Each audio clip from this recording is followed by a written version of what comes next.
বিসমিল্লাহির রহমানির রহিম। ইশরাক নামাজের গুরুত্ব ও ফজিলত সমূহ।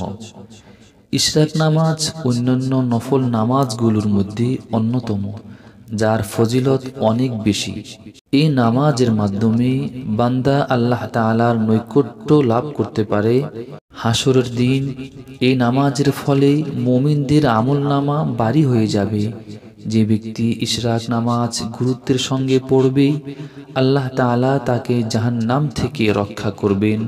হযরত আনাস ইবনে মালিক রাদিয়াল্লাহু তাআলা আনহু থেকে বর্ণিত আছে, রাসূল করিম সাল্লাল্লাহু আলাইহি ওয়াসাল্লাম বলেন, যে ব্যক্তি জামাতের সঙ্গে ফজর নামাজ আদায় করল এবং সূর্যোদয় পর্যন্ত আল্লাহর জিকিরে বসে থাকলো, অতঃপর 2 রাকাত নামাজ আদায় করল, সে একটি পরিপূর্ণ হজ ও উমরাহ করার সওয়াব পাবে। তিরমিজি শরীফ, হাদিস নম্বর 586। অন্য হাদিসে এসেছে, যে ব্যক্তি ফজরের নামাজ আদায় করে নিজ স্থানে বসে থাকে, তার জন্য ফেরেশতারা ক্ষমা প্রার্থনা করতে থাকেন। তারা এভাবে ক্ষমা প্রার্থনা করেন, হে আল্লাহ, তাকে ক্ষমা করুন, হে আল্লাহ, তার প্রতি দয়া করুন। মুসনাদে আহমদ। ইশরাক নামাজের ওয়াক্ত ও রাকাত। সূর্য ভালোভাবে উদিত হওয়ার পর ইশরাকের ওয়াক্ত শুরু হয়। হাদিসে এসেছে, রাসূল করিম সাল্লাল্লাহু আলাইহি ওয়াসাল্লাম ফজরের নামাজের পর সূর্যোদয় পর্যন্ত বসে থাকতেন। এরপর সূর্য ভালোভাবে উঠলে তিনি ইশরাকের নামাজ আদায় করতেন। আবু দাউদ শরীফ। সূর্যোদয়ের 15 মিনিট পর থেকে ইশরাকের ওয়াক্ত বা সময় শুরু হয় এবং দিনের প্রথম প্রহর পর্যন্ত এর সময় থাকে। ফজরের নামাজ শেষ করে জায়নামাজে নিবিষ্ট মনে বসে দোয়া দুরূদ পাঠ করবে। পরে সূর্য উদয় হলে 2 বা 4 রাকাত নামাজ পড়বে। এই নামাজ সুন্নতে গায়রে মুআক্কাদা। এই নামাজ আদায়কারী অনেক সওয়াবের অধিকারী হন।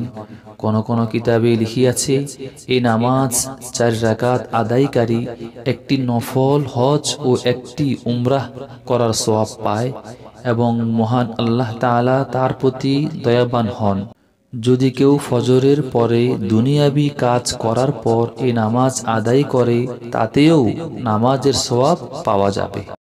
এই নামাজের আমরা বাংলায় এভাবে নিয়ত করতে পারি, আমি কিবলার দিকে ফিরিয়া 2 রাকাত নফল নামাজ পড়িতেছি। অথবা এভাবে করতে পারি, আমি কিবলার দিকে ফিরিয়া 2 রাকাত ইশরাকের নামাজ পড়িতেছি।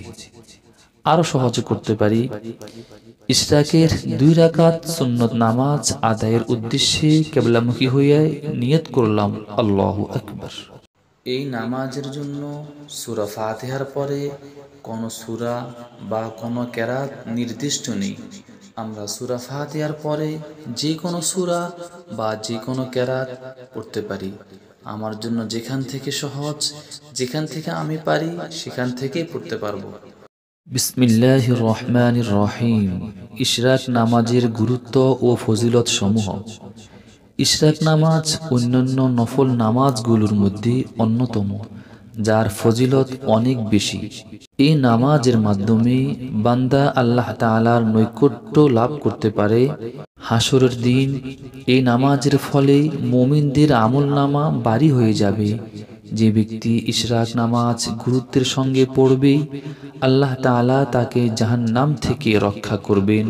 হযরত আনাস ইবনে মালিক রাদিয়াল্লাহু তাআলা আনহু থেকে বর্ণিত আছে, রাসূল করিম সাল্লাল্লাহু আলাইহি ওয়াসাল্লাম বলেন, যে ব্যক্তি জামাতের সঙ্গে ফজর নামাজ আদায় করল এবং সূর্যোদয় পর্যন্ত আল্লাহর জিকিরে বসে থাকলো, অতঃপর 2 রাকাত নামাজ আদায় করল, সে একটি পরিপূর্ণ হজ ও উমরাহ করার সওয়াব পাবে। তিরমিজি শরীফ, হাদিস নম্বর 586। অন্য হাদিসে এসেছে, যে ব্যক্তি ফজরের নামাজ আদায় করে নিজ স্থানে বসে থাকে, তার জন্য ফেরেশতারা ক্ষমা প্রার্থনা করতে থাকেন। তারা এভাবে ক্ষমা প্রার্থনা করেন, হে আল্লাহ, তাকে ক্ষমা করুন, হে আল্লাহ, তার প্রতি দয়া করুন। মুসনাদে আহমদ।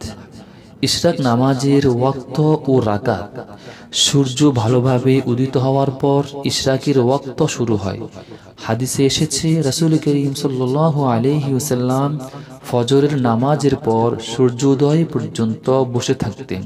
এরপর সূর্য ভালোভাবে উঠলে তিনি ইশরাকের নামাজ আদায় করতেন। আবু দাউদ শরীফ। সূর্যোদয়ের 15 মিনিট পর থেকে ইশরাকের ওয়াক্ত বা সময় শুরু হয় এবং দিনের প্রথম প্রহর পর্যন্ত এর সময় থাকে। ফজরের নামাজ শেষ করে জায়নামাজে নিবিষ্ট মনে বসে দোয়া দুরূদ পাঠ করবে।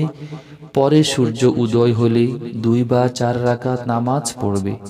এই নামাজ সুন্নতে গায়রে মুআক্কাদা। এই নামাজ আদায়কারী অনেক সওয়াবের অধিকারী হন।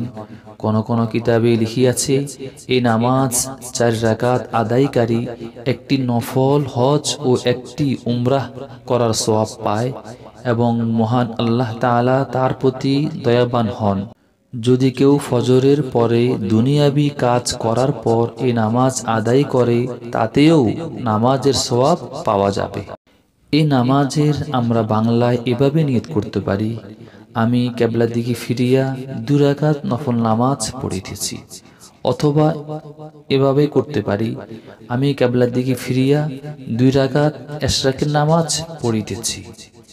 আরো সহজে করতে পারি, ইশরাকের 2 রাকাত সুন্নত নামাজ আদায়ের উদ্দেশ্যে কিবলামুখী হইয়া নিয়ত করলাম, আল্লাহু আকবার। এই নামাজের জন্য সূরা ফাতিহার পরে কোনো সূরা বা কোনো কেরাত নির্দিষ্ট নেই। আমরা সূরা ফাতিহার পরে যে কোনো সূরা বা যে কোনো কেরাত পড়তে পারি। আমার জন্য যেখান থেকে সহজ, যেখান থেকে আমি পারি সেখান থেকেই পড়তে পারবো।